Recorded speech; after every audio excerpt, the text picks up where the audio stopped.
Assalamualaikum warahmatullahi wabarakatuh. Jumpa lagi dalam Math with Razali dan kali ini kita lanjutkan video kita tentang transformasi Laplace dan ditambah dengan inverse dari transformasi Laplace. Pada video sebelumnya kita telah bahas tentang apa itu transformasi Laplace dan bagaimana kita mendapatkan transformasi Laplace dari fungsi-fungsi standar atau fungsi-fungsi yang sederhana. Kita ingat kembali bahwa suatu fungsi ft transformasi Laplace-nya dinyatakan oleh suatu integral tak wajar seperti ini, di mana ft itu diintegralkan dari batas 0 sampai tak hingga, ini t-nya bergerak dari 0 sampai tak hingga dikali dengan e pangkat negatif st. Ini salah tulis ya, ini adalah dikalikan dengan e pangkat minus st, ini negatif. dt. Nah, seperti ini. Kita lihat sekarang sama-sama. Misalkan kita memiliki fungsi ft yang didefinisikan sebagai t pangkat 2 dikali e pangkat t. Bagaimana transformasi Laplace-nya? Kita tulis transformasi Laplace dari t kuadrat e pangkat t, ini ft-nya, dikali dengan suku e pangkat min st dt. Nah, kita lanjutkan. Kita boleh tulis seperti ini ya. Nah, kita mengetahui bahwa secara terpisah transformasi Laplace dari t kuadrat itu ini nilainya adalah 2 per s pangkat 3 dengan rumus tabel yang sudah kita ketahui, dan juga transformasi Laplace dari fungsi standar e pangkat t, ini ft-nya dikali suku e pangkat minus t adalah 1 per s kurang 1 dengan catatan di mana s lebih besar dari 1 agar konvergen kan gitu. Jadi oleh karena itu secara gabungan transformasi Laplace dari t kuadrat e pangkat t kita boleh ambil bagian t kuadrat itu 2 faktorial per dan bagian daripada ini t kuadrat e pangkat t menjadi 2 faktorial s dikurang 1 pangkat 2 tambah 1 atau pangkat 3. Ini adalah transformasi Laplace-nya. Nah, secara umum jika kita memiliki t pangkat n dikali e pangkat t fungsi ft-nya, maka transformasi Laplace-nya adalah n faktorial per s kurang 1 n tambah 1. Di sini di mana apa ya?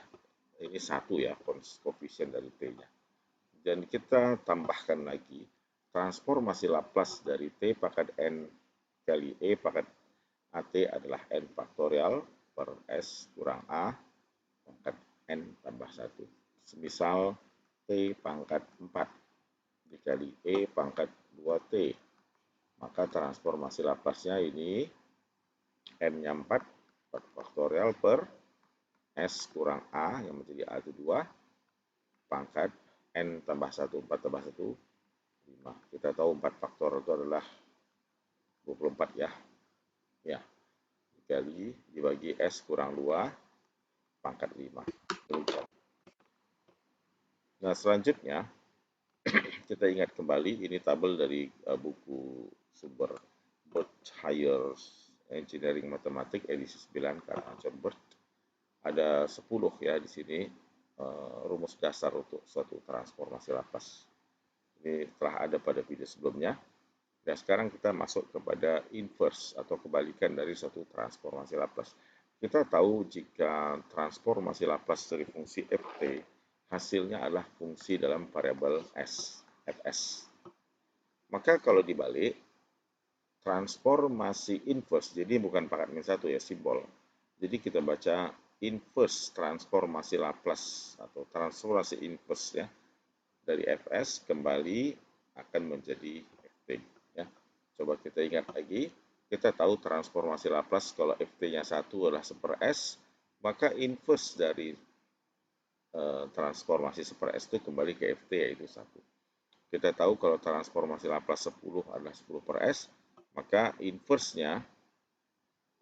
Laplace dari 10 per s balik ke 10. Dan transformasi Laplace t pangkat 3 adalah 3 faktorial per s pangkat 4, maka inverse-nya ini 6 itu sama dengan 3 faktorial ya, akan kembali ke t pangkat 3. Nah, berikutnya secara mudah ini adalah tabel ya dari buku yang sama karangan John Birch. Di kolom pertama ini, sebelah kiri, ini termuat eh, transformasi Laplace dari fungsi ft hasilnya adalah fs. Dalam hal ini di sini ada simbol a dan omega yang semuanya adalah variabel ya. Semuanya adalah konstanta. Nah, di sebelah kanan adalah pasangannya ini. Pasangan dari setiap fungsi ft, inverse-nya adalah yang di kanannya. Jadi nanti kita dapat menggunakan tabel ini untuk mencari inverse dari suatu transformasi Laplace. Misalnya, kita mau kita diberikan lah misalnya ini suatu inverse, suatu soal ya, seperti ini. Saya ambil dari soal atau rumus nomor 9 ya misalnya. Nah, ada fungsi yang nilai fs-nya misalnya 6 per s kuadrat dikurang 36. Pertanyaannya ini berasal dari fungsi ft apa? Maka untuk mendapatkan ft-nya kita inversekan fs itu. Ya, nanti akan kembali kepada ft. Jadi ini adalah proses inversi atau kebalikan saja. 6 per s kuadrat dikurang 36. Ini kalau kita lihat pada tabel ini mencocoki daripada rumus nomor 9. Hanya di sini kita tinggal mengidentifikasi bahwa nilai A-nya adalah 6. Ya. Berarti ini setara dengan sinus hiperbolik dari 6T. Ini adalah jawaban yang dimaksud, yaitu FT itu sendiri. Demikian cara kita mengelola inverse dari transformasi Laplace. Kita lanjutkan ya. Ini ada tabel seperti yang telah saya tunjukkan sebelumnya. Misal kita ada 2 soal ya. Soal A, carilah transformasi inverse daripada fungsi fs. Ini fs-nya ya. Fungsi fs-nya dinyatakan oleh 7s per s kuadrat tambah 4. Mana dari fungsi fs ini pada tabel nomor berapa yang mencocoki? Kita lihat fs di sini sepertinya mencocoki di sini s dan di sini tambah. Jadi kelihatannya ini rumus nomor 5 ya. Tapi ada 7 di sini, boleh kita keluarkan menjadi 7 Laplace inverse, jadi konstantanya boleh kita keluarkan, yang tertinggal S per S kuadrat tambah 4. Dan 4 itu bisa kita tulis menjadi 7 inverse dari S per S kuadrat tambah 2 kuadrat. Jadi ini ternyata A-nya adalah 2. A kuadrat sama dengan 2. Hasilnya adalah cosinus AT. Jadi ini setara dengan 7 dikali cosinus 2T. Ini ya, maka kita telah memperoleh inverse dari Laplace fs ini adalah kembali kepada fungsi ft 7 cosinus 2t. Nah, memang terkadang di dalam situasi ya ini tidak kita dapatkan dalam bentuk yang pas seperti dalam tabel. Jika tidak pas, maka kita perlu melakukan penyesuaian lagi. Kita lihat soal yang B.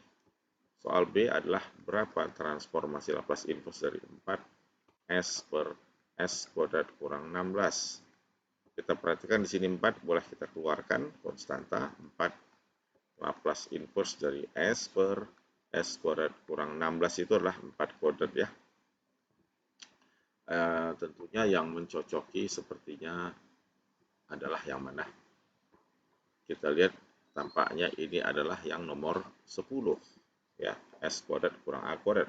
Berarti ini setara dengan cosinus hiperbolik AT. Jadi 4 dikali cos hiperbolik dari 4T karena T-nya adalah 4. Dan ini adalah nilai FT-nya.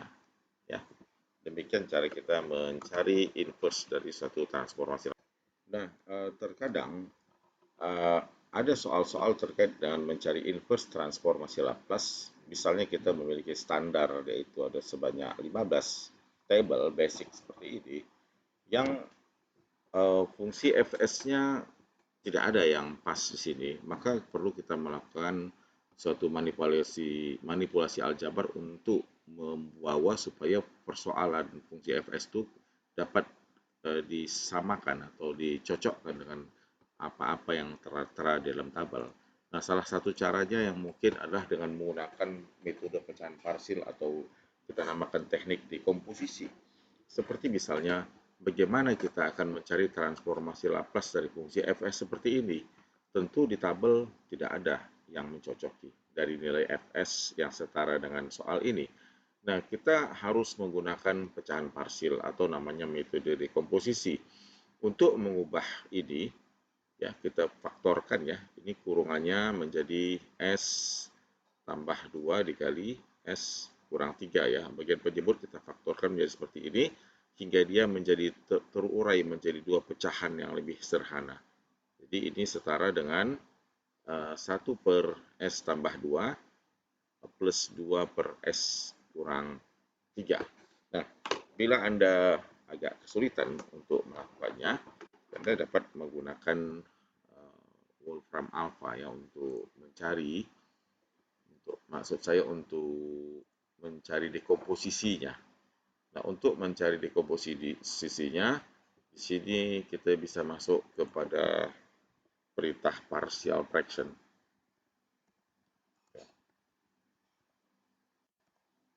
Ya, kita ketikkan perintah partial fraction, lalu kita isi fungsi atau persamaan atau ekspresi yang ingin kita buat pecahan parsilnya. Dengan perintah partial fraction, ini kita buat ya, kita ambil palet ini. Kalau tidak muncul palet seperti ini, klik aja bintang. Oke, kita tulis 3S tambah 1 dibagi S kuadrat kurang S kurang 6. Nah, kita tekan sama dengan atau tekan enter untuk menampilkan hasil pecahan parsilnya. Ini adalah cara cepatnya saja ya. Nah, jadi kita lihat di sini, ini jawabannya. 1 per S tambah 2 plus 2 per S kurang 3. Jadi, selanjutnya Anda dapat menggunakan cara yang sama. Nah, jadi mula-mula transformasi inverse dari ekspresi ini tidak ada di tabel. Kita uraikan dengan pecahan parsil ya, menjadi seperti ini, menjadi dua pecahan yang lebih kecil. Sehingga mengambil inverse dari ekspresi ini setara dengan mengambil inverse dari dua pecahan yang kecil ini. Dan kita bisa pecah satu-satu. Di sini kita bisa samakan bahwa transformasi inverse Laplace dari 1 per S tambah 2 ditambah dengan transformasi inverse Laplace dari 2 per S dikurang 3. Nah, ini kita ada dua konstanta sini, boleh kita keluarkan ya. Ini setara dengan Laplace inverse dari 1 per S tambah 2 ditambah 2 dikali Laplace inverse dari 2 per S dikurang 3. Nah, kita coba cek di tabel. 1 per S tambah 2 kita akan ambil yang mana? Ini dia, S tambah. Kita cari yang S tambah. Yang sama dengannya. Ya. Nah, di sini ya, kita ambil nomor 3. Hanya kalau di sini negatif, ini jadi positif. Maka kalau dia positif, kebalikannya A-nya jadi negatif. Ya, jadi itu ternyata 1 per S kurang A adalah E pangkat AT. Jadi kalau kita kembali di sini plus, berarti ini hasilnya adalah ini A-nya positif 2 ya. 1 per S tambah 2, maka jawabannya E A pangkat AT. Jadi AE pangkat negatif 2T. Dan kalau dia negatif, ini berbalik menjadi positif. Jadi plus 2E pangkat 3T. Nah, demikian cara kita untuk mencari inverse transformasi Laplace bila fungsinya sudah semakin kompleks. Selanjutnya saya akan tunjukkan kepada Anda bagaimana kita menggunakan Wolfram Alpha untuk mencari transformasi Laplace inverse. Kita kembali ke pangkal dengan menekan ini. Lalu kita masuk ke matematik lagi, ke kalkulus dan analisis. Kita cari di sini integral transform. Di integral transform kita berurusan dengan Laplace transform Dan di sini kita bisa punya suatu suatu template untuk mencari inverse. Nah, kita klik ini. Nah, ini adalah transformasi Laplace inverse ya, daripada 1/s² tambah 1. Jadi kalau kita memiliki fungsi seperti tadi, kita tinggal hapus. Ini langsung ya, otomatis. Jadi kita tidak lagi bekerja dengan menggunakan partial fraction. Langsung saja kita klik made input. Fungsi kita tadi, kita kembali ke sini ya. Nah, ini langsung di made input kita. Kita tinggal meneruskan saja ya. 3s tambah 1 per s pangkat 2 dikurang s kurang 6 ya. Ya, hasilnya seperti apa? Nah, ini adalah E pangkat min 2T ditambah 2E pangkat 3T. Demikian cara kita mencari inverse dari transformasi Laplace. Nah, contoh-contoh soal lain tentu banyak. Misalnya ini ada, kita ambil problem 5 dari buku Bird Higher Engineering Mathematics karangan John Bird. Ini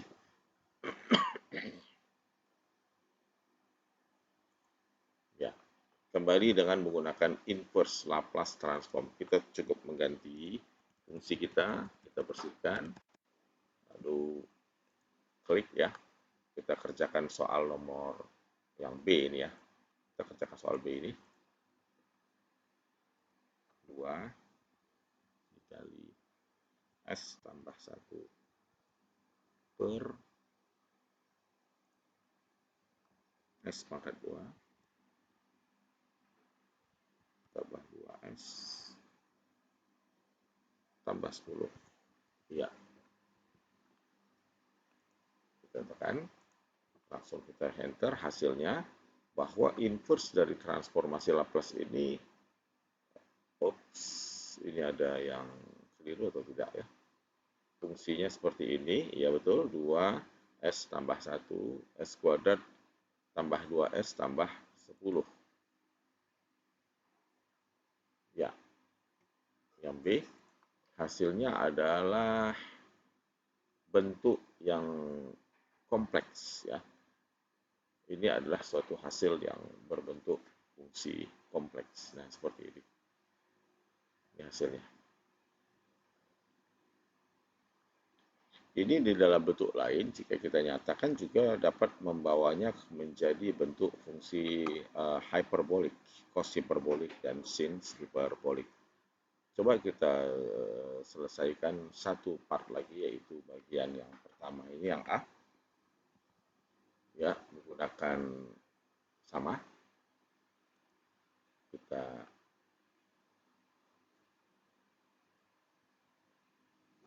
ya, ini kita ganti pembilangnya dengan 3 seperti di soal ini, bagian A ini ya.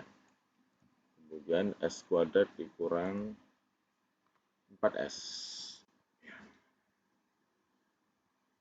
S kuadrat dikurang 4S tambah 13. Ya. Kurang 4S tambah 13.